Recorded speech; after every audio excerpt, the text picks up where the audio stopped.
Hey gang, Chris Hadley here with Fairway Independent Mortgage Corporation. Well, it's been a really good week for mortgage bonds, and we've seen rates drop a bit. And we've ended the week with our 30-year fixed at around 6.875% APR, and that's for our borrowers with good credit, low debt ratio, and a minimum of 5% down. And for our first timers, we're coming in at 6.75% APR with a minimum of 3% down.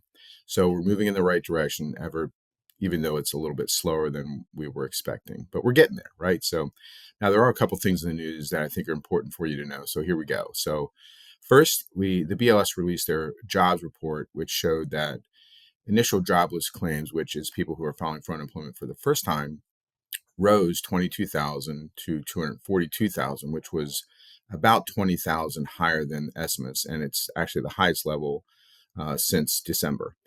And continuing claims, which is, of course, people continuing to file for unemployment, was unchanged at 1.86 million, but that's still a big number. And secondly, we got existing home sales report, and that fell by 4.9% in January to an annualized pace of 4.08 million nationally.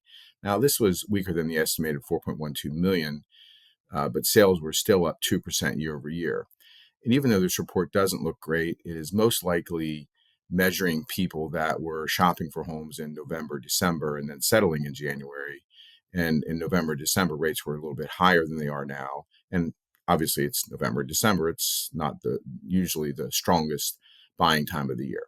So I feel like that report is just a reflection of the end of last year, really. So, and lastly, the PCE report, the Fed's favorite measure for inflation, will be released at 8:30 today. But because, of course, I'm filming this on Thursday, I don't have that data yet. But we are expecting the headline number to be 0.3% month over month and 2.5% year over year, which would be a slight improvement.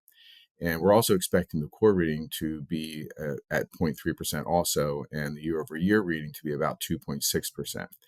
And I'll let you know what they actually come in at. But if that holds true, that kind of tells us, meaning if it doesn't change for the worse, then that's good news, meaning that we've at least got it under control and it's flattened out.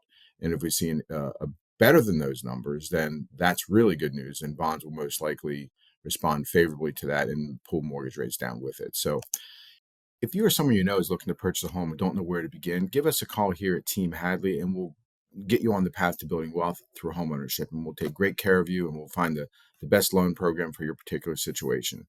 My phone number is 717-730-4476. You can go to our website at teamhadley.com or call me on my cell, 717-571-6384. Look forward to hearing from you. Have an awesome day. Take care.